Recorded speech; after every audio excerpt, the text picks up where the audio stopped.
اشرح لي صدري ويسر لي أمري واحلل عقدة من لساني يفقه قولي رب اشرح لي صدري ويسر لي أمري واحلل عقدة من لساني يفقه قولي.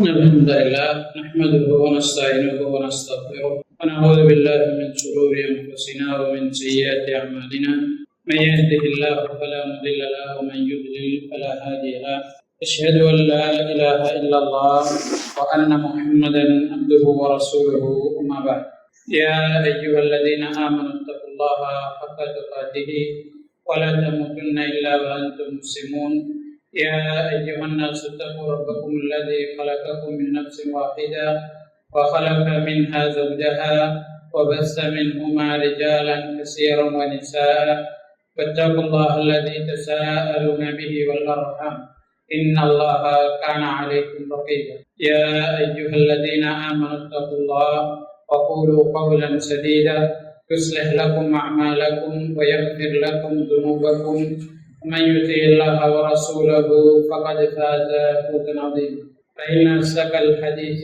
كتاب الله وخير الهدي هدي محمد صلى الله عليه وسلم وشر الأمور محدثاتها وكل محدثة بدعة وكل بدعة ضلالة وكل ضلالة في النار أو كما قال عليه الصلاة والسلام. அன்புக்குரிய அல்லாஹ்வின் நல்லடியார்களே, வாராந்தம் நடைபெற்று வருகின்ற இந்த ஹதீஸ் வகுப்பு நிகழ்ச்சியிலே இமாம் இப்னு அப்துல் ஹாதி ரஹிமஹுல்லாஹ் அவர்கள் எழுதிய அல் முஹர்ரர் ஃபில் ஹதீஸ் என்ற நூலிலிருந்து ஹதீஸ்களை நாங்கள் படித்து வருகின்றோம். கடைசியாக கிதாபு ஸலாத் தொழுகை என்ற பிரதான பாடத்திலே 467வது ஹதீஸ் வரை நாங்கள் கற்றிருந்தோம். இன்றைய ஹதீஸ் 468வது ஹதீஸ். இந்த தொழுகை என்ற பாடத்தில் இன்றைய உபதலைப்பு பாபு ஸலாத்தில் ஈதை, பெருநாள் தொழுகை பற்றிய பாடம். அன் Yazid ibn Humair al Wahbi قال خرج عبد الله بن بصر صاحب رسول الله صلى الله عليه وسلم مع الناس في يوم عيد فطر أو أضحى فأنكر إبطاء الإمام وقال إنا كنا قد فرغنا ساعتنا هذه وذلك حين التسبيح. Abdullah இப்னு புஸ்ர் ரலியல்லாஹு அன்ஹு அவர்கள் ஒரு தடவை மனிதர்களோடு ஹஜ் பெருநாள் தொழுகைக்காக அல்லது நோன்பு பெருநாள் தொழுகைக்காக தொழும் திடலுக்கு வெளியேறி செல்கிறார்கள். இமாம் வருவதற்கு தாமதமாகிறது. அப்போது அப்துல்லாஹ் இப்னு புஸ்ர் ரலியல்லாஹு அன்ஹு அவர்கள் அதை நிராகரிக்கிறார்கள், அதை வெறுக்கிறார்கள். நாங்கள் ரசூல் ஸல்லல்லாஹு அலைஹி வஸல்லம் அவருடைய காலத்திலே இந்த நேரத்தில் தொழுகையை முடித்துவிட்டு வீடு சென்றிருப்போம், இவர் இவ்வளவு நேரமும் சுணங்குறாரு என்று அப்துல்லாஹ் இப்னு புஸ்ர் ரலியல்லாஹு அன்ஹு அவர்கள் சொல்கிறார்கள். அந்த நேரம் சூரியன் உதயமாகி சுன்னத்து தொழுகை தொழுவதற்குரிய நேரமாக ஒரு ஈட்டி முனை அளவு உயர்ந்த நிலையில் இருந்தது என்று இந்த ஹதீஸை அறிவிக்கக்கூடிய யஸீத் இப்னு ஹுமைர் அர்-ரஹ்பி ரஹிமஹுல்லாஹ் அவர்கள் சொல்கிறார். இந்த ஹதீஸில பெருநாள் தொழுகை என்ற பாடத்தில் எங்களுக்கு கிடைக்கக்கூடிய படிப்பினை என்னென்றால், பெருநாள் தொழுகைக்காக மனிதர்கள் எல்லோரும் கூட்டமாக வெளியேறி சென்றிருக்கிறார்கள். அது தனியே தொழுகிற ஒன்று கிடையாது, அது கூட்டமாக தொழுகையை நிறைவேற்ற வேண்டியது. தொழுகைக்கு செல்கிற நேரமும் கூட்டமாக அடுத்தவர்களோடு சேர்ந்து சென்றிருக்கிறார்கள். இது முறையாக இருந்திருக்கிறது. இரண்டாவது, இந்த ஹதீஸ்ல எங்களுக்கு கிடைக்கக்கூடிய படிப்பினை என்னென்றால், நோன்பு பெருநாள் தொழுகையாக இருந்தால், ஹஜ் பெருநாள் தொழுகையாக இருந்தாலும் சூரியன் உதயமாகி தொழ முடியும் என்று சொல்லக்கூடிய நேரத்தில் வேகமாக தொழப்பட வேண்டும். அதை என்ன செய்யக்கூடாது, பிந்தக்கூடாது. பிந்துவது நபி ஸல்லல்லாஹு அலைஹி வஸல்லம் அவருடைய வழிகாட்டலுக்கு எதிரானது என்பதைத்தான் இந்த அப்துல்லாஹ் இப்னு புஸ்ர் ரலியல்லாஹு அன்ஹு அவர்கள் இமாம் சுரங்கி வாரத்த விருத்தத்திலிருந்து நாங்கள் உணர்ந்து கொள்கிறோம். அவர் வெறுத்தது மாத்திரம் இல்லாம அவர் என்ன சொல்றாருனால், இந்த நேரம் நபி அவர்களுடைய காலத்துல நாங்க தொழுகையெல்லாம் முடிச்சு நினைஞ்சிருக்கோம் போயிருக்கோம்னு சொல்றாரு. அப்ப ஹஜ் பெருநாள் தொழுகையாக இருந்தாலும் நோன்பு பெருநாள் தொழுகையாக இருந்தாலும் சூரியன் உதயமாகி தொழ முடியும் என்ற நிலைக்கு வந்துவிட்டது என்றால், ஒரு ஈட்டி முனை அளவு அல்லது 2 ஈட்டி முனை அளவு சூரியன் உயர்ந்து விட்டது என்று சொன்னால் வேகமாக பெருநாள் தொழுகை நிறைவேற்றப்பட வேண்டும் என்கிறத இந்த செய்தி எங்களுக்கு சொல்லும். மூன்றாவது இந்த ஹதீஸ்ல அல்லது 4வது இந்த ஹதீஸ்ல எங்களுக்கு கிடைக்கக்கூடிய படிப்பினை என்னன்னால், பெருநாள் தொழுகை என்பது பள்ளியில நடக்கல, வெளியில ஒரு இடத்துலதான் என்ன செய்திருக்கிறது, பெருநாள் தொழுகை நடந்திருக்கிறது என்பதையும் இந்த செய்தியில் நாங்கள் புரிந்து கொள்கிறோம். 469வது செய்தி அபி உமைர் இப்னு அனஸ் عن عمومة له من أصحاب رسول الله صلى الله عليه وسلم أن ركبا جاءوا إلى النبي صلى الله عليه وسلم. நபி ஸல்லல்லாஹு அலைஹி வஸல்லம் அவர்களிடம் ஒரு பெரியான கூட்டம் வருகிறது. يشهدون أنهم رأوا الهلال بالأمس. அவர்கள் நேற்றே பிறையை கண்டு விட்டதாக ரசூலுல்லாஹி ஸல்லல்லாஹு அலைஹி வஸல்லம் அவர்களிடம் சாட்சி சொல்கிறார்கள். அப்படி சாட்சி சொன்னோன்னு நபி ஸல்லல்லாஹு அலைஹி வஸல்லம் அவர்களும் சஹாபாக்களும் நோன்போடு இருக்கிறார்கள். ஃபஅமரஹும் அய்யுஃப்திரு, நோன்பை விடுமாறு அவர்களுக்கு நபி அவர்கள் ஏவினார்கள். வைதா அஸ்பஹு அய்யகுது இலா முஸல்லாஹு, காலை பொழுதை அடைந்தால் அவர்களுடைய தொழும் திடலுக்கு செல்லுமாறு நபி ஸல்லல்லாஹு அலைஹி வஸல்லம் அவர்கள் அவர்களுக்கு ஏவுகிறார்கள். இந்த செய்தி அஹ்மது, அபூதாவூத் போன்ற கிரந்தங்களிலே பதிவு செய்யப்பட்டிருக்கிறது. இந்த செய்தியில பெருநாள் தொழுகையோடு ஒட்டியதாக எங்களுக்கு கிடைக்கக்கூடிய படிப்பினை என்னென்றால், பிறை என்பது சில பிரதேசங்கள்ல காணப்படாம போகலாம், சில பிரதேசங்கள்ல காணலாம். சில பிரதேசங்களில் காணுகிறார்கள் என்பதற்காக காணப்படாமல் இருக்கக்கூடிய பிரதேசத்தில் அந்த தகவலும் இல்லைனால் அவர்களுக்கு அது கடமை கிடையாது. அவங்க நோன்பு பிடிக்கிற மாதிரி என்ன செய்வாங்க, நோன்பு பிடிப்பாங்க. அல்லது ஷஅபானுடைய பிற முடிஞ்சு ரமலானுடைய பிற தென்படலைனால் அடுத்த நாளுக்கு அவங்க என்ன செய்வாங்க, பிறையை பார்த்துட்டு நோன்பு பிடிப்பாங்க. அப்ப பிற தென்படாம இருப்பது, பிறை தென்படுவது என்பது ஒரு சாதாரணமான விஷயம் என்கிறத ரசூல் ஸல்லல்லாஹு அலைஹி வஸல்லம் அவருடைய இந்த ஹதீஸ்ல எங்களுக்கு உணர முடிகிறது. 2வது இந்த ஹதீஸ்ல எங்களுக்கு கிடைக்கக்கூடிய படிப்பினை என்னென்றால், பிறை கண்டதாக சாட்சி சொன்னால் அந்த சாட்சியை ஏற்றுக்கொள்ளலாம் என்கிறது இந்த ஹதீஸ்ல எங்களுக்கு கிடைக்கிறது.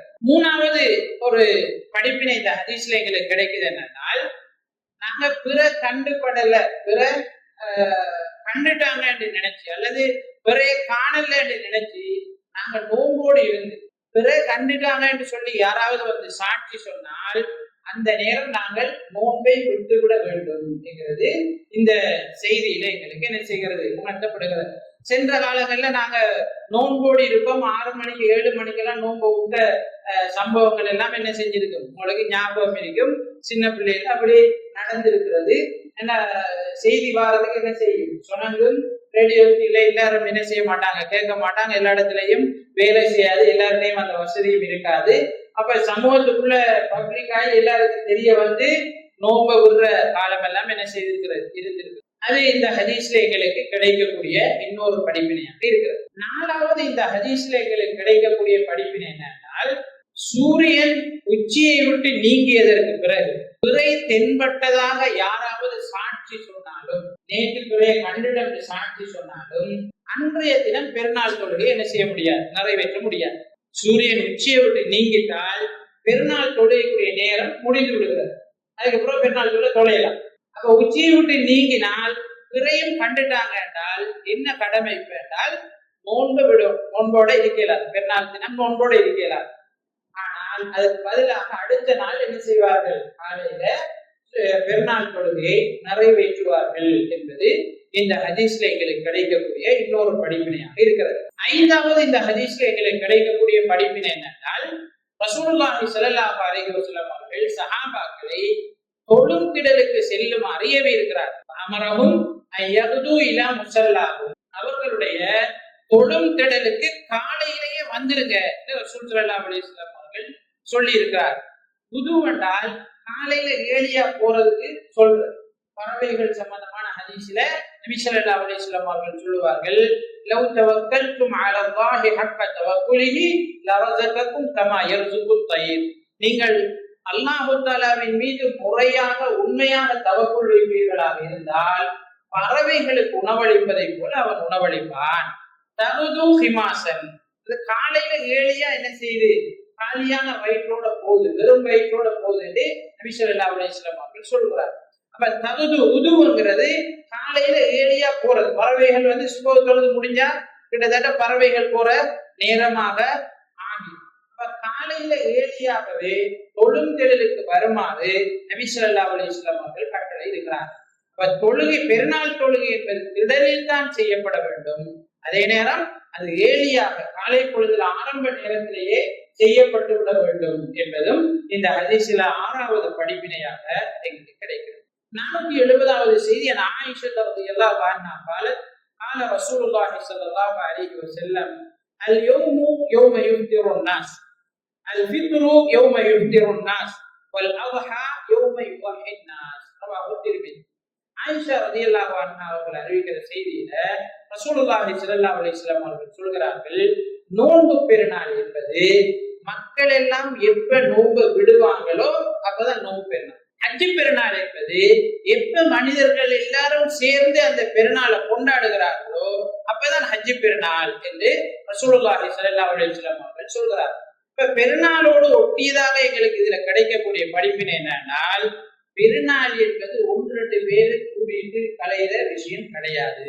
அது ஒட்டுமொத்த சமூகமே சேர்ந்து கொண்டாடுகின்ற, சந்தோஷத்தை பகிர்ந்து கொள்கின்ற ஒரு நிகழ்வு அப்படிங்கிறத நபி ஸல்லல்லாஹு அலைஹி வஸல்லம் அவர்கள் இந்த ஹதீஸிலே எங்களுக்கு சொல்றாங்க. ஒரு சிலருக்கு பெருநாள் இன்றைக்கு பெருநாள்னு தெரியும், அவங்க சாட்சி சொல்றாங்க. ஒரு சிலர் சாட்சி சொல்றாங்க, அவங்களோட சாட்சி நிராகரிக்கப்படுகிறது.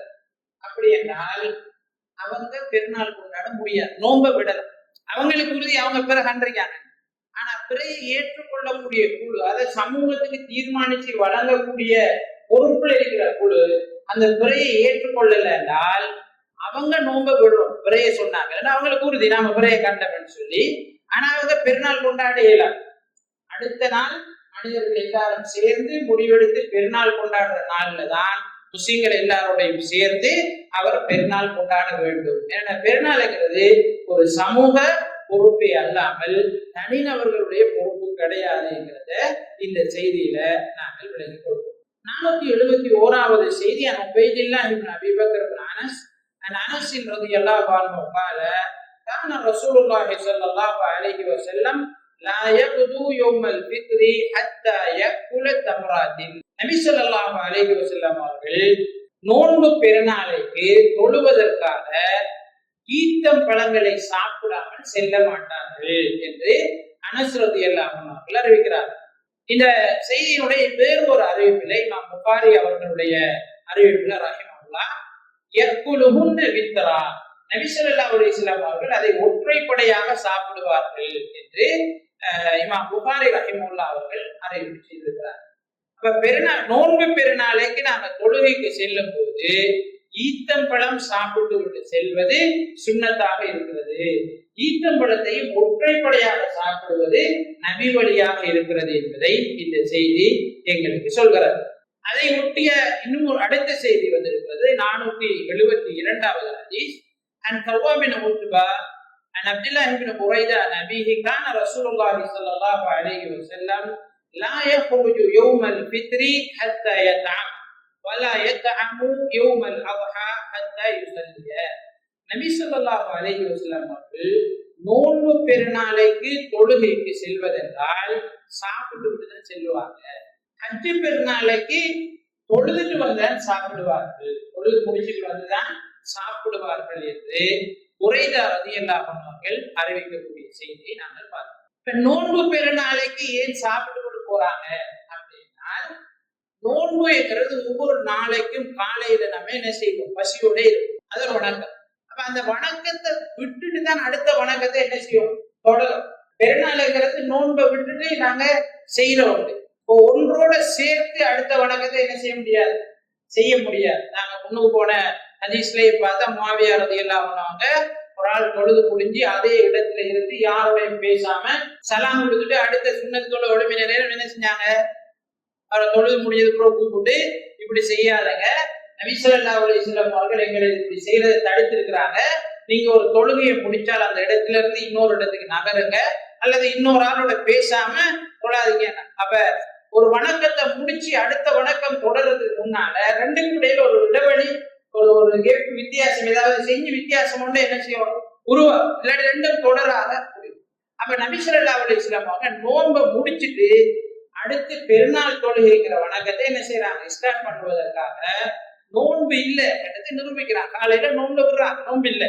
காலையில சாப்பிட்டாதான் அது நோன்பு இல்லை, சாப்பிடாட்டி நோன்பு.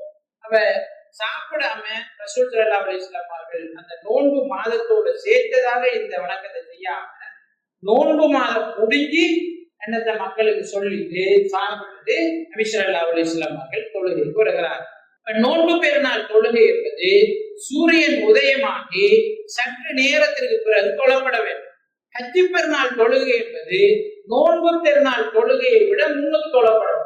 சாதாரணமா சூரியன் உதயமாகி அரை மணி நேரத்துக்கு முதல் நோன்பு பெருநாள் தொழுகை நம்ம தொழுகிறோம் என்றால் ஹஜ்ஜி பெருநாள் தொழுகை சூரியன் உதயமாகி 15 நிமிஷத்துக்கு பிறகு அல்லது 20 நிமிஷத்துக்கு பிறகு என்ன செய்யப்பட வேண்டும், தொழப்பட வேண்டும். அப்ப ஹஜ்ஜி பெருநாள் தொழுகைக்கு நபி ஸல்லல்லாஹு அலைஹி வஸல்லம் அவர்கள் போற நேரம் எதுவும் சாப்பிடாமல் சென்றிருக்கிறார்கள் என்கிறத இந்த ஹதீஸ்ல நாம பார்க்கிறோம்.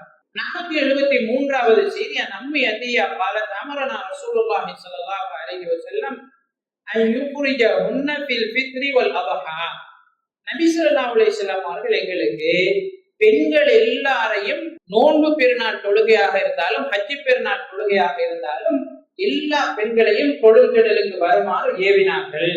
அல் ஹவாதி வயது முதிர்ந்தவர்கள், அது மாதிரி மாதாந்த இரத்த போக்கு உள்ள ஐதுக்கார பெண்கள், அது மாதிரி இளம் பெண்கள், திருமணம் முடிக்கிற வயசுல உள்ள திருமணம் முடிக்காத பெண்கள். இவங்க பெரும்பாலும் வெக்க சுபாவம் உடையவர்களா இருப்பாங்க, முன்னுக்கு வர மாட்டாங்க, வீட்டுக்குள்ள ஒளிஞ்சிட்டு இருப்பாங்க. அவ உம்மாத்தியார் அவங்க சொல்றாங்க எந்த பொம்பளையிலையும் ரசூலுல்லாஹ் உடல எல்லாரும் என்ன செய்யும் தொழுகலுக்கு வரணும்னு சொல்லி நபி ஸல்லல்லாஹு அலைஹி வஸல்லம் அவர்கள் பணித்தார்கள். அம்மல் ஹுய்யவு தொழுவதற்கு முடியாத மாதாந்த இரத்த போக்குள்ள பெண்களை பொறுத்தவரையில் ஃபயத்தஸில்ன ஸலாத் அவங்க தொழாம என்ன செய்வார்கள், ஒதுங்கி இருப்பார்கள். வயஷஹதினல் ஹைர் அடுத்த ஆட்களோடு சேர்ந்து நலவுகள்ல என்ன செய்வார்கள், பங்கு பெற்றுக் கொள்வார்கள். இப்ப தொழுகைக்கு வந்தாங்கன்னு சொன்னால் கொத்துபாவை கேட்பாங்க, அதுல நல்ல விஷயங்கள் சொல்லப்படும், அதை என்ன செய்வாங்க பின்பற்றி நடப்பாங்க. அது மாதிரி அடுத்தவர்களுக்கு சலாம் சொல்லுவாங்க, அடுத்தவர்களுக்கு பெருநாள் வாழ்த்து சொல்லுவாங்க, அடுத்தவர்களோடு சந்தோஷங்களை பகிர்ந்து கொள்வாங்க. இப்படி நலவுகள்ல பங்கு போட்டு கொள்வார், கலந்து கொள்வார். ஆனா தொழுகைக்கு என்ன செய்ய மாட்டாங்க, கலந்து கொள்ள மாட்டார்கள் என்று நபி ஸல்லல்லாஹு அலைஹி வஸல்லம் அவர்கள் சொன்னார். அது மாதிரி தொழுகைகளுக்கு வரக்கூடிய பெண்களுடைய சிறு பிள்ளைகளை என்ன செய்யலாம், கைதுக்கார பெண்கள் அரவணைக்கலாம். இப்ப தொழுகிற நேரம் பிரச்சனை இல்லாம சின்ன பிள்ளைகள் கத்தாம தொழுகையை ஒழுங்காக நிறைவேற்றுறதுக்கு அவங்க என்ன செய்வாங்க, முயற்சி செய்வாங்க. அது மாதிரி முஸ்லிம்களுடைய பிரார்த்தனைகள்ல என்ன செய்வாங்க, அவர்களும் கலந்து கொள்வார். அப்ப இமாம் பிரார்த்தனை செய்வார், அந்த பிரார்த்தனையில அவங்களும் என்ன செய்வாங்க, கலந்து கொள்வாங்க. உள்டு அப்ப உம்மாத்தியார் ரலியல்லாஹு அன்ஹா சொல்றாங்க, யா ரசூலல்லாஹ் அல்லாஹ்வின் தூதரே, இஹ்தானா லா யகூனு லஹா ஜில்பா எங்கள்ல சில ஆட்களுக்கு, எங்கள்ல ஒரு ஆளுக்கு இந்த அணிஞ்சு வர்றதுக்கு அபாயம் இல்ல, முழுமையா போத்தி வரக்கூடிய உடுப்பு இல்ல, பொம்பளைகளுக்கு என்ன செய்யற கால. அப்ப ரசூல் ஸல்லல்லாஹு அலைஹி வஸல்லம் அவர்கள் சொன்னார்கள், லிதுல்பிஸஹா உஹ்துஹா மின் ஜில்பாபிஹா அவளுடைய சகோதரி அவளுடைய ஆடையில இருந்து இவளுக்கு அணிய கொடுக்கட்டும், இல்லாதாலும் கொடுக்கட்டும் என்று நபி ஸல்லல்லாஹு அலைஹி வஸல்லம் அவர்கள் சொன்னாங்க. இது புகாரி முஸ்லிம்ல பதிவு செய்யப்பட்டிருக்கிறது. இப்ப பெருநாள் தொழுகையோட சம்பந்தப்பட்டு இந்த ஹதீஸ்ல எங்களுக்கு கிடைக்கக்கூடிய படிப்பினை என்னென்னால், பெருநாள் தொழுகைக்காக ஆண்கள், பெண்கள், சிறுவர்கள், முதியோர், தொழுவதற்கு தடை செய்யப்பட்ட ஹைதுக்கார பெண்கள் எல்லோரும் என்ன செய்ய வேண்டும், தொழும் திடலுக்கு வர வேண்டும் என்பது முதலாவது எங்களுக்கு இந்த செய்தியிலே தெரிய வருகிறது. இரண்டாவது இந்த செய்தியில நபி ஸல்லல்லாஹு அலைஹி வஸல்லம் அவர்கள் சொல்லக்கூடிய விஷயம் என்னென்னால், ஹைதுக்கார பெண்கள் பெருநாள் தொழுகையில என்ன செய்ய முடியாது, கலந்து கொள்ள முடியாது. ஆனா அடுத்தவர்களுக்கு நலவு செய்வதிலே, அடுத்தவர்களுடைய நலவுகளை பங்கு பெறுவதில் அவர்கள் கலந்து கொள்ள முடியும். மூன்றாவது இந்த ஹதீஸ்ல எங்களுக்கு கிடைக்கக்கூடிய விஷயம் என்னென்னால், பெருநாளைக்குன்னு புதுசா ஆடை வாங்கணும்ன்ற அவசியம் கிடையாது. பெருநாளைக்குன்னு சொல்லி நம்ம கட்டாயம் கடன் வாங்கினாலும் புது உடுப்பு தான் வாங்கணும்ன்ற அவசியம் இல்லை. வாங்கினா அது என்ன, நம்மளோட காசு இருந்தா அல்லாஹ் வாய்ப்பு தந்தால் அது சிறப்பு. ஆனா கட்டாயம் வாங்கணுமான்னு கேட்டால் இல்லை, வாங்கணும்னு அவசியம் இல்லை. அதனாலதான் நபி ஸல்லல்லாஹு அலைஹி வஸல்லம் அவங்க சொன்னாங்க, அவருடைய சகோதரி அவர்கிட்ட இருக்கிறதுல அடுத்த ஆளுக்கு அணியை கொடுக்கட்டும் என்று சொன்னாங்க. அப்ப அணியறதுக்கு எதுவும் இல்லாமலும் ஆக்கள் இருந்திருக்கிறாங்க. தங்களை மறைச்சு கொண்டு வெளியில வாரத்துக்கு எதுவும் இல்லாம இருந்திருக்கிறாங்க. அதனால அடுத்தவர்கள் கொடுத்து உதவி செய்திருக்கிறாங்க. அந்த விஷயம் எங்களுக்கு தெரியும். 5வது அல்லது 4வது இந்த ஹதீஸ்ல எங்களுக்கு கிடைக்கக்கூடிய படிப்பினை என்னென்றால், சஹாபாக்கள் எந்த அளவு தூரம் வறுமையோடு கஷ்டத்தோடு இஸ்லாத்தை பின்பற்றி வாழ்ந்திருக்கிறார்கள் என்பது இந்த ஹதீஸ்ல எங்களுக்கு தெரிய வருகிறது. சஹாபாக்கள் ரசூல் ஸல்லல்லாஹு அலைஹி வஸல்லம் அவர்கள் கொடும் திடலுக்கு வாங்கன்னு சொன்னாலும் வாரத்துக்கு பெண்கள் தங்களை முழுமையா மறைச்சு கொள்ளக்கூடிய அளவுக்கு உடுப்பில்லாதவர்களாக இருந்திருக்கிறார். அவங்க ஆடை முழுமையா இல்லைன்னு இல்லை, ஆனா முழுமையா அவங்களை மறைச்சிக்கிட்டு வெளியில அடுத்த ஆண்களுக்கு முன்னால வார அளவுக்கும் இல்லை. அந்த அளவுக்கு அவர்கள் கஷ்டத்தோடு சஹாபாக்கள் நபி ஸல்லல்லாஹு அலைஹி வஸல்லம் அவர்களோடு இருந்திருக்கிறார்கள் என்பது எங்களுக்கு தெரிகிறது. 5வது இந்த ஹதீஸ்ல எங்களுக்கு கிடைக்கக்கூடிய படிப்பினை என்னென்றால், அவங்கள்ட்ட கஷ்டம் இருந்தாலும் இஸ்லாத்தை எப்படியாவது பின்பற்றணும்னு ஆசை அவங்களுக்கு இருக்குது. கஷ்டம்தான், அடுத்தவங்களுக்கு முன்னால அணிஞ்சிட்டு வர அளவுக்கு முழுமையா மறைச்சிட்டு வர அளவுக்கு ஆடை இல்லை. ஆனா எப்படியாவது என்ன செய்யணும், இஸ்லாத்தை நம்ம பின்பற்றணும், இஸ்லாத்தை விட முடியாதுங்கிற ஆசை அவர்களுக்கு இருந்திருக்கு. அதனாலதான் அந்த 36 கேட்கிறாங்க, எல்லாரும் வரத்தான வேணும், இப்ப இப்படி முழுமையா மறைச்சிட்டு வர அளவுக்கு ஆடை இல்லாதாக்கள் என்ன செய்யற அப்படின்றதன் மூலம் நாங்களும் வரணுமே, ஏதாவது வாய்ப்புகளுக்கு செய்யணும்னு சொல்லி ரசூல் ஸல்லல்லாஹு அலைஹி வஸல்லம் அவர்களிடம் கேட்கிறார். அப்ப எந்த அளவுக்கு சஹாபாக்கள்ல அவர்கள் வறுமையோடு இருந்தாலும் இஸ்லாத்தை பின்பற்ற வேண்டும் என்ற ஆசை இருந்திருக்கிறதுங்கிறத இந்த செய்தி எங்களுக்கு சொல்லும். 6வது இந்த ஹதீஸ்ல எங்களுக்கு கிடைக்கக்கூடிய படிப்பினை என்னன்னா, சஹாபாக்கள் எந்த ஒரு விஷயமாக இருந்தாலும் ரசூல் ஸல்லல்லாஹு அலைஹி வஸல்லம் அவர்களிடம் மறைப்பவர்கள் கிடையாது. ரசூல் ஸல்லல்லாஹு அலைஹி வஸல்லம் அவர்களிட மறைக்கிறவர்கள் கிடையாது. அதனாலதான் ஆயிஷா ரலியல்லாஹு அன்ஹா அவர்கள் சொல்கிறார்கள், ரஹிமல்லாஹு நிஸாஅல் அன்சார், அன்சாரிய பெண்களுக்கு அல்லாஹ் தஆலா அருள் செய்வானாக. லம் யகுன் யம்னஹுன்னல் ஹயாஉ அனித் தபக்குஹி பிஹி, மார்க்கத்திலே விளக்கத்தை பெறுவதற்கு அவர்களுக்கு வெட்கம் ஒரு தடையாக இருந்ததில்லை சொல்றார். இப்ப எந்த ஒரு விஷயமா இருந்தாலும் ரசூல் ஸல்லல்லாஹு அலைஹி வஸல்லம் அவர்களிடம் கேட்டு அவர்கள் தெளிவை பெற்றுக் கொண்டார். இப்ப இங்க சட்டம் என்னன்னா, எல்லா பொருளையும் வரணும். சிலாக்கிட்ட இல்லைன்றது பெண்களுக்கு தெரியும். அப்ப அதை நம்ம பப்ளிக்ல ரசூலாட்ட கேட்கிறதா, நபி அவங்கள்ட்ட கேட்கிறதான்னு யோசிக்காம அதை அவங்க என்ன செய்யறாங்க, இஸ்லாத்தினுடைய சட்டத்தை நம்ம தெரிந்து கொள்ள வேண்டும் என்பதற்காக அவர்கள் அந்த கேள்வியை ரசூல் ஸல்லல்லாஹு அலைஹி வஸல்லம் அவர்கள்ட்ட தெளிவா கேட்கிறாங்க. நாங்க என்ன செய்யற, இப்படி இல்ல என்ன செய்யற, கூச்சம் எல்லாம் வெக்கம் எல்லாம் என்ன இல்ல படல் என்னென்று மார்க்கத்தில் உள்ள சட்டத்தை தெரிந்து கொள்ள வேண்டும் என்பதற்காக அவர்கள் படிப்பதற்காக வெட்கங்களை புறந்தள்ளி நபி அவர்களிடம் அனைத்தையும் கேட்டு தெரிந்து கொள்ளக்கூடியவர்களாக இருந்தார்கள் என்கிறத இந்த செய்தி எங்களுக்கு சொல்லும். 6வது அல்லது 7வது இந்த ஹதீஸ்ல எங்களுக்கு கிடைக்கக்கூடிய இன்னொரு படிப்பினை என்னென்றால், பெண்கள் தங்களை மறைத்துக் கொண்டுதான் நபி ஸல்லல்லாஹு அலைஹி வஸல்லம் அவருடைய காலத்திலே வெளியேறி இருக்கிறார்கள் என்பது எங்களுக்கு தெரிகிறது. ரசூல் ஸல்லல்லாஹு அலைஹி வஸல்லம் அவங்க பெண்கள் எல்லோரும் கொடுங்கலுக்கு வரணும்னு சொல்றாங்க. உம்மத்தியார் அவங்க என்ன சொல்றாங்க, பெண்கள்ல சிலாக்களுக்கு அவர்களை முழுமையாக மறைக்கக்கூடிய ஆடை இல்ல, என்ன செய்யறதுன்னு கேட்கிறாங்க. நபி ஸல்லல்லாஹு அலைஹி வஸல்லம் அவங்க இங்க சொல்லல முழுமையா நீங்க மறைச்சுக்கிட்டு தான் பட்டக்கறங்கி வரணும்னு சொல்லல, கேள்விதான் வருது, என்ன முழுமையா மறைக்கிறதுக்கு ஆடை இல்லாம இருக்கிறாங்க. என்ன தெளிவாக சஹாபாக்களுடைய வளமை, சஹாபிய பெண்களுடைய வளமை அந்த காலத்திலே அவர்களை முழுமையாக மறைத்துக் கொண்டுதான் வெளியில் வந்திருக்கிறார்கள் என்பது இந்த ஹதீஸிலே எங்களுக்கு தெரிய வருகின்ற இன்னும் ஒரு படிப்பினையாக இருக்கிறது. 474வது செய்தி, அன்இப்னி உமர் ரலியல்லாஹு அன்ஹுமா قال كان النبي صلى الله عليه وسلم وابو بكر وعمر يصلون العيدين قبل الخطبه متفق عليه. அப்துல்லாஹ் இப்னு உமர் ரலியல்லாஹு அன்ஹுமா அவர்கள் சொல்கிறார்கள், அபூபக்கர் ரலியல்லாஹு அன்ஹு அவர்கள், உமர் ரலியல்லாஹு அன்ஹு அவர்கள், ரசூலுல்லாஹி ஸல்லல்லாஹு அலைஹி வஸல்லம் அவர்கள் எல்லோருமே குத்பாவுக்கு முன்னர் தான் தொழுகையை நிறைவேற்றுபவர்களாக இருந்தார்கள். இந்த செய்தி புகாரி முஸ்லிமிலே பதிவு செய்யப்பட்டது.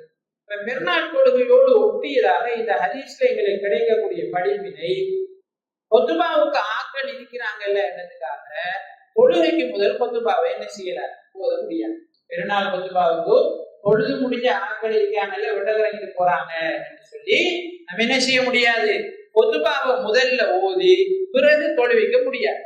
பெருநாள் தொழுகை என்பது முதல்ல தொழுகை, அதுக்கு பிறகுதான் கொத்துபா அப்படிங்கிறது இந்த செய்தி எங்களுக்கு சொல்லக்கூடிய இன்னும் ஒரு படிப்பினையாக இருக்கிறது. 475வது செய்தி அனிபின் அப்பாஸ் ரலியல்லாஹு அன்ஹுமா அன்னல் நபிய ஸல்லல்லாஹு அலைஹி வஸல்லம் ஸல்லா யௌமல் ஃபித்ர் ரக்அத்தைன் லம் யுஸல்லி قبلها ولا بعدها. ரசூலுல்லாஹி ஸல்லல்லாஹு அலைஹி வஸல்லம் அவர்கள் நோன்பு பெருநாள் தொழுகையை 2 ரக்காத்துக்களாக தொழுவித்தார்கள்.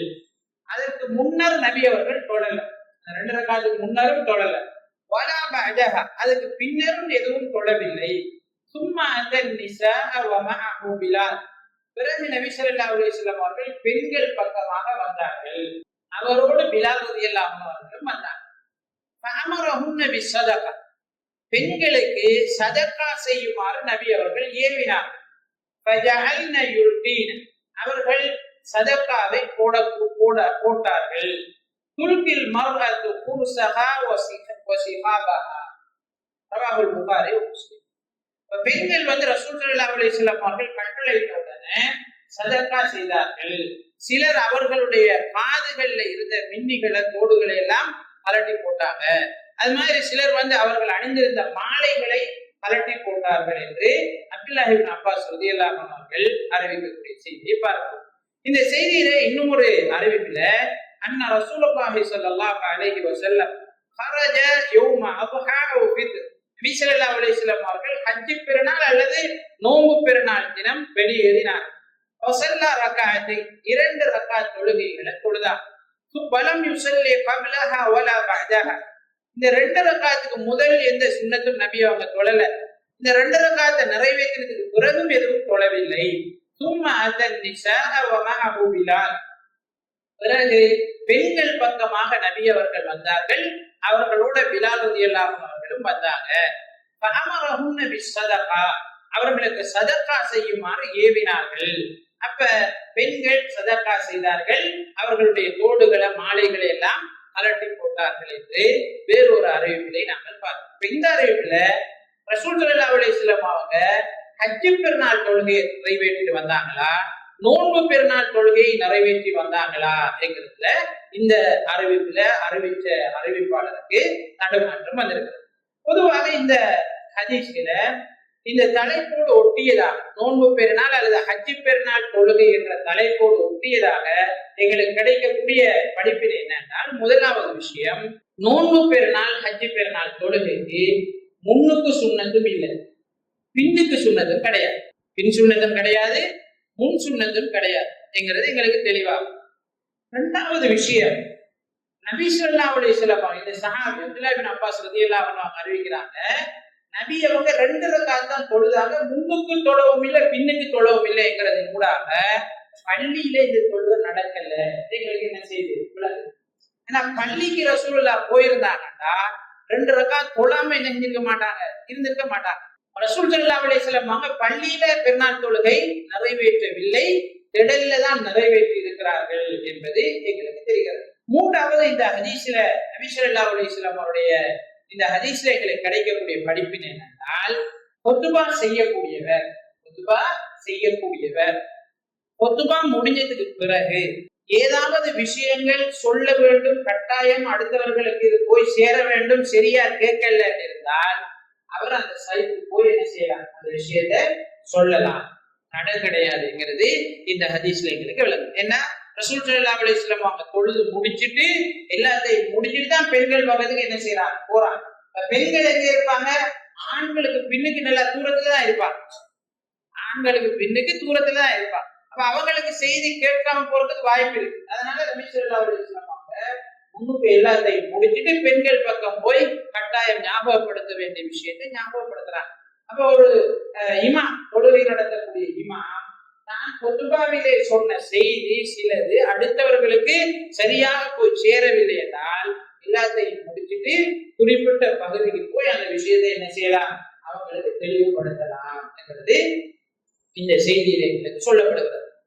மூன்றாவது இந்த ஹதீஸ்ல எங்களுக்கு கிடைக்கக்கூடிய படிப்பினை என்னன்னா, பெண்கள் ஆண்களை விட பின்னுக்கு தூரத்துலதான் எப்பவும் தொழுகையில இருக்கணும் என்கிறது இந்த ஹதீஸ்களுக்கு சொல்லக்கூடிய இன்னும் ஒரு படிப்பினையாக இருக்கிறது. நான்காவது இந்த ஹதீஸ்ல எங்களுக்கு கிடைக்கக்கூடிய படிப்பினை என்னன்னா, பெருநாள் தொழுகை முடிந்ததற்கு பிறகு சதர்காவை வசூலிக்கலாம், தர்மத்தை என்ன செய்யலாம், வசூலிக்கலாம்ங்கிறது இந்த ஹதீஸ் என்ன செய்து எங்களுக்கு சொல்லுது. இப்ப தொழும் கிணறுகள்ல பொதுவா குர்ஆன் சுன்னாவை பின்பற்றக்கூடிய சகோதரர்கள் நடத்தக்கூடிய தொழுகையில திடல்ல சதக்கா சேகரிக்கிறதுக்காக என்ன செய்வாங்க, பெட்டிகள் வச்சிருப்பாங்க. இப்ப மற்ற இடங்கள்லயும் என்ன செஞ்சது, அது இதை பார்த்து வந்து பெரும்பாலும் ஆரம்பிச்சது இந்த குர்ஆன் சுன்னா பேசக்கூடிய சகோதரர்கள் ஆரம்பித்தாங்க. என்னத்தை வச்சு ஆரம்பிச்சாங்க, ரசூல் ஸல்லல்லாஹு அலைஹி வஸல்லம் மக்கள் அதை இணைஞ்சிருக்கிறாங்க, போய் ஆக்கள்கிட்ட போய் வசூலிச்சிருக்கிறாங்க. பெருநாள் தொழும் திடல்ல ஆக்கள்கிட்ட நேரடியா போய் வசூலிச்சிருக்கிறாங்கிறத இந்த செய்தியில நாங்க நாலாவது அல்லது ஐந்தாவது இந்த செய்தியில எங்களுக்கு கிடைக்கக்கூடிய படிப்பினை என்னென்னால், பெண்களுக்கென்று சொத்துரிமை நபி ஸல்லல்லாஹு அலைஹி வஸல்லம் அவருடைய காலத்தில் இருந்திருக்கிறது. பெண்களுக்கென்று அவர்களுக்குரிய சொத்துல சுதந்திரமாக அவர்கள் செயற்படக்கூடிய தன்மை நபி அவர்களுடைய காலத்தில் இருந்திருக்கிறது. இப்ப பெண்களுக்கு சொத்துரிமை இஸ்லாத்துல இல்லைன்ற குற்றச்சாட்டு கிடையாது. ஏண்டா அவங்களுக்கு சொந்தமானதாக இருந்ததுனாலதான் அவர்களுடைய கணவனையோ அவங்களுடைய மத்தாக்களையோ அவங்க கன்சிடர் பண்ணாம கேட்காம நபி ஸல்லல்லாஹு அலைஹி வஸல்லம் அவர்கள் சொன்ன உடனேயே அவங்களோட தோடுகளையும் மாலைகளையும் என்ன செஞ்சாங்க, கலட்டி போட்டாங்க. இப்ப பெண்ணுக்கு சொத்துரிமை இருக்கிறது என்று சொல்லப்பட்டாலும் பெண்கள் ஆண்களோட ஆலோசனை பண்ணாம என்ன செய்ய மாட்டாங்க, அவங்களோட சொத்தை இன்னொரு ஆளுக்கு கொடுக்கவோ அதுல கையாடவோ என்ன செய்ய மாட்டாங்க. ஆனா நபி ஸல்லல்லாஹு அலைஹி வஸல்லம் அவருடைய காலத்துல எப்படி இருந்திருக்கிறது, பெண்ணுக்குரிய சொத்துல அந்த பொம்புல கணவன்கிட்ட எந்த இதுவும் கேட்காம அவள் விரும்பியதை செய்ய முடியும் என்கிறத இந்த ஹதீஸ் என்ன செய்திருக்கிறது, எங்களுக்கு தெளிவுபடுத்தி இருக்கிறது. ஏன்னா ரசூல் ஸல்லல்லாஹு அலைஹி வஸல்லம் அவர்கள் கேட்ட உடனே அவங்க என்ன செய்யறாங்க, கலட்டி கொடுக்குறாங்க.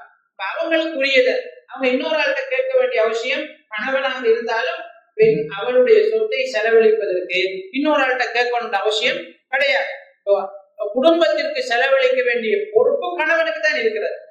பெண்ணுடைய சொத்தை பொறுத்தவரையில் அவள் குடும்பத்திற்காக செலவழிப்பாள் என்றால் அது மேலதிகமானது. இப்ப கணவனும் வேலைக்கு போறாங்க, மனைவியும் வேலைக்கு போறாங்க. சில நேரம் குடும்பத்துக்குள்ள பிரச்சனை உண்டாக்கிட்டாரு வார இல்லையா, கணவனும் மனைவி போறாரு, மனைவியும் வேலைக்கு போறாங்கன்னு சொன்னால் மனைவியுடைய சம்பளத்தை கட்டாயம் கணவனுக்கு கொடுக்கணும், அந்த குடும்பத்துக்கு செலவழிக்கணும் கடமை மனைவிக்கு கிடையாது.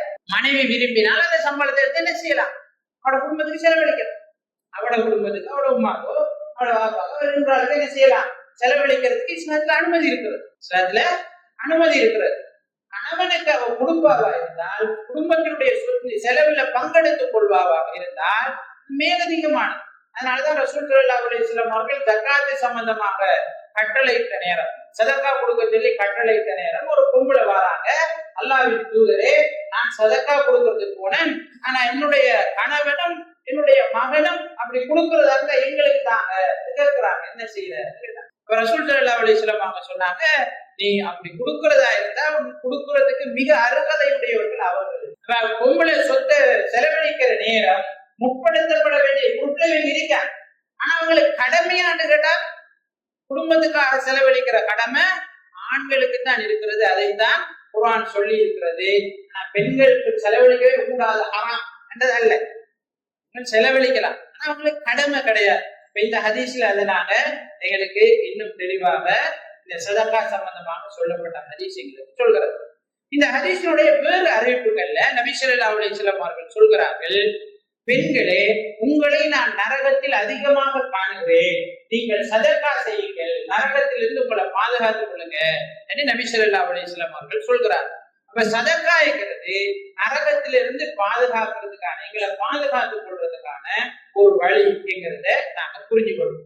இந்த ஹதீஸ்ல எங்களுக்கு கிடைக்கக்கூடிய இன்னும் ஒரு படிப்பினை என்னென்றால், நபி ஸல்லல்லாஹு அலைஹி வஸல்லம் அவருடைய கட்டளைகளை எந்த அளவு தூரம் உடனே நடைமுறைப்படுத்துறதுல சஹாபாக்கள் மும்முரமாக இருந்திருக்கிறார்கள் என்கிறத இந்த ஹதீஸ் எங்களுக்கு சொல்லுது. இப்ப நபி ஸல்லல்லாஹு அலைஹி வஸல்லம் அவர்கள் ஏவிய உடனேயே மறு கதையில எதையும் அவங்க யோசிக்கல, அவங்கள்ட்ட இருந்தத அவங்க என்ன செய்யறாங்க, தர்மம் செய்கிறார். வேறு சில அறிவிப்புகள்ல நாங்க பார்க்கிறோம், பிலால் ரலியல்லாஹு அன்ஹு அவர்கள் அவருடைய ஆடையை பிடிச்சு கொண்டு தூக்க இயலாம பாரத்தோட வந்ததாக சில ஹதீஸ்கள்ல நாங்க பார்க்கிறோம். அப்ப அந்த அளவுக்கு அவர்கள் என்ன செய்தார்கள், தர்மம் செய்தார்கள். நபி ஸல்லல்லாஹு அலைஹி வஸல்லம் அவருடைய கட்டளையை உடனடியாக நடைமுறைப்படுத்தினார்கள் என்கிறத அந்த செய்திகள் எங்களுக்கு தெளிவுபடுத்துகிறது. வல்லவன் அல்லாஹ் தஆலா நபி ஸல்லல்லாஹு அலைஹி வஸல்லம் அவருடைய செய்திகளை முறையாக கற்று தெரிந்து கொண்டு அதை நடைமுறைப்படுத்தி வாழ்வதற்கு எனக்கும் உங்களுக்கும் அருள் செய்வானாக. ஆமீன் ஆமீன். வாஹிரு தாவானா அல்ஹம்துலில்லாஹி ரப்பில் ஆலமீன்.